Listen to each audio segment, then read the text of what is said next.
नमस्कार। मुंबई पुलिस ने एक बहुत बड़ी अभिनेत्री को गिरफ्तार किया है। कौन सी अभिनेत्री है बताऊंगा आपको, लेकिन दाऊद इब्राहिम का बहुत ही करीबी और खासम खास वो भी गिरफ्तार हो चुका है। सबसे पहले आपको बताऊं कि मुंबई पुलिस ने जो कि एक बहुत बड़ी कार्रवाई की है और जिस तरीके से एक बड़ी अभिनेत्री जिस तरीके से गाड़ी चला रही थी रात को 1 बजे और किस तरीके से फुटपाथ पे वो एक गरीब रोड पे पेडेस्ट्रियन पे सोए हुए इंसान के ऊपर गाड़ियां चला रही है, उससे जोखिम जख्मी हो जाता है वो इंसान। तो इस पे पूरी तरीके से मुंबई पुलिस मौके वारदात पे पहुंचती है और उस अभिनेत्री को गिरफ्तार कर लेती है। और वो अभिनेत्री कौन है ये मैं आपको आगे बताऊंगा, लेकिन उससे पहले बताऊं कि एक वाकया भी सामने आया था कि किस तरीके से सलमान खान जब जा रहे थे तो किस तरीके से पेडेस्ट्रियन पे एक गरीब इंसान होता है उसको चढ़ा देने के कारण उनकी मौत हो जाती है। तो इसकी जांच पूरी तरीके से चल रही थी कि आखिर ये गाड़ी जो है वो ड्राइवर चला रहा था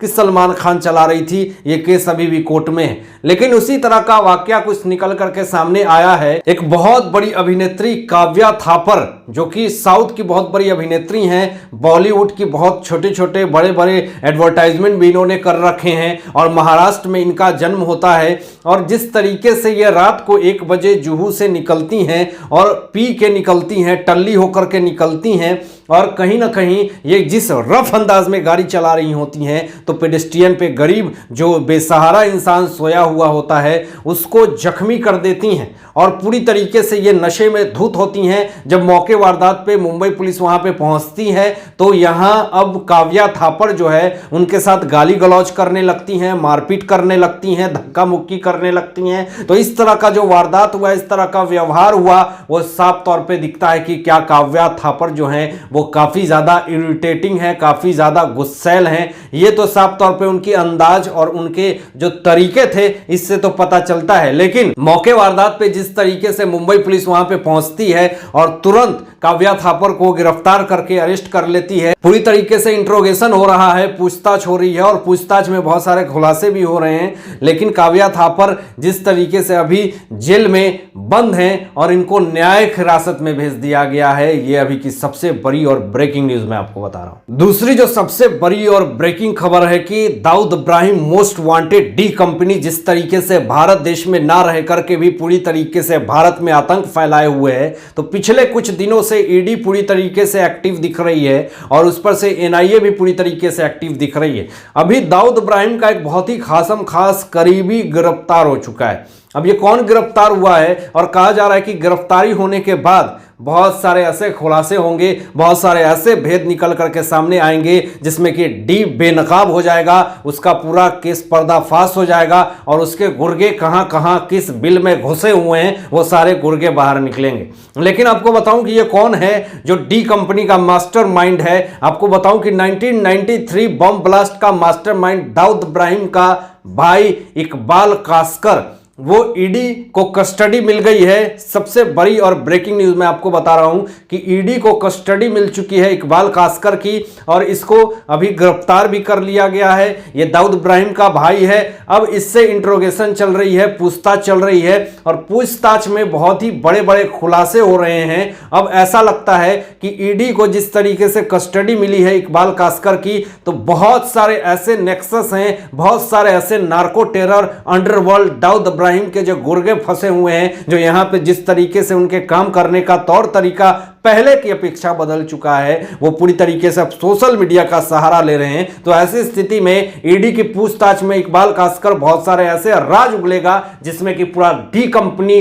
पूरी तरीके से बेनकाब हो जाएगा और इसमें बड़े बड़े नेता और बड़े बड़े ड्रग्स माफिया और बड़े बड़े माफियाज बॉलीवुड के भी इसमें शामिल हो सकते हैं और आने वाले समय में बहुत बड़ा बड़ा नाम आपको सुनने को मिल सकता है। अब जब से डी कंपनी यानी डी कंपनी का भाई इकबाल कासकर को ईडी ने गिरफ्तार किया है, कस्टडी मिली है, कुछ कुछ खुलासे हुए हैं जो मैं आपको बताने वाला हूं। खुलासे से पहले आपको यह बता दूं कि इकबाल कासकर जो है वो पहले से ही थाने के जेल में बंद था और वहां से ईडी को कस्टडी मिली है और उनको शिफ्ट किया गया है। अब पूछताछ में पूरी तरीके से खबरें जो आ रही है वो ये आ रही है कि ईडी को इकबाल कासकर ने बताया है कि वो पूरी तरीके से रंगदारी करते थे, वसूली करते हैं उनके गुर्गे और गैंग, हथियारों का स्मगलिंग, सट्टेबाजी, और उनके ऐसे ऐसे गुर्गे हैं जो अभी भी महाराष्ट्र में दाऊद इब्राहिम का नाम का सहारा लेकर के वसूली करते हैं, एक्सटॉर्शन करते हैं, मनी लॉन्ड्रिंग करते हैं।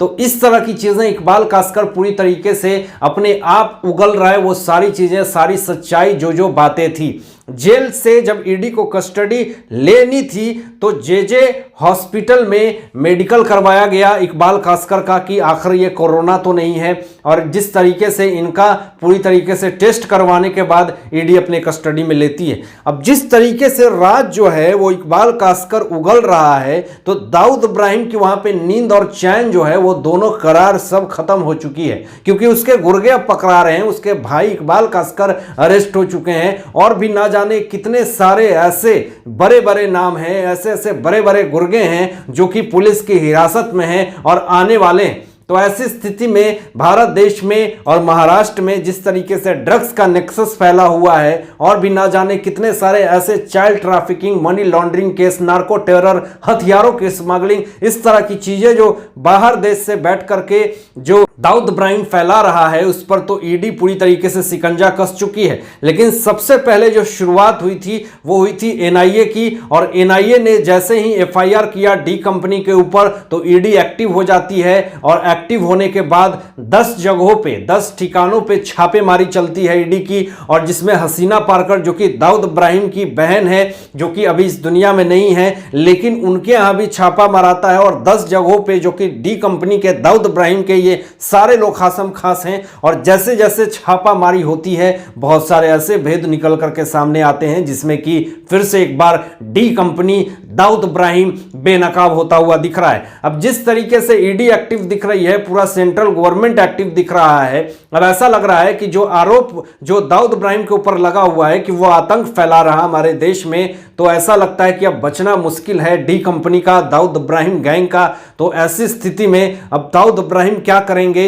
ये तो आने वाला समय बताएगा, लेकिन फिलहाल तो यही दिख रहा है कि उनकी मुसीबतें जो हैं वो चारों तरफ से पूरी तरीके से भर रही है, और आने वाले समय में उनके लिए बहुत बड़ा मुसीबत का कारण बन जाएगा। जब ईडी को सुराग मिलती है इकबाल कास्कर से, तो 10 जगहों पे, ठिकानों पे छापामारी होती है, जिसमें कि हसीना पारकर के जगह पे छापामारी होती है, और फिर उसके बाद छोटा शकील जो गैंगस्टर हैं, उनके परिसर के रिश्तेदार भी पूरी तरीके से, ये दोनों शामिल हैं 1993 बम ब्लास्ट में। तो ये अभी की सबसे बड़ी और बड़ा खुलासा है जो कि ईडी ने किया है, तो कि अपने आप में आने वाले समय में छोटा शकील का रिश्तेदार दाऊद इब्राहिम, इकबाल कास्कर, ये सारे लोगों की मुसीबतें जो हैं वो बढ़ने वाली है। तो आगे देखते हैं कि क्या ईडी का बड़ा कदम होता है, क्या सेंट्रल गवर्नमेंट का बड़ा कदम होता है। आप क्या सोचते हैं इन सारे मुद्दों पे? अपनी विचार व्यक्त कीजिएगा, और ऐसे ही लेटेस्ट अपडेट पाने के लिए इस चैनल को सब्सक्राइब करके बेल आइकन प्रेस कर दीजिएगा, और अपना ध्यान रखिएगा। सत्यमेव जयते, जय हिंद।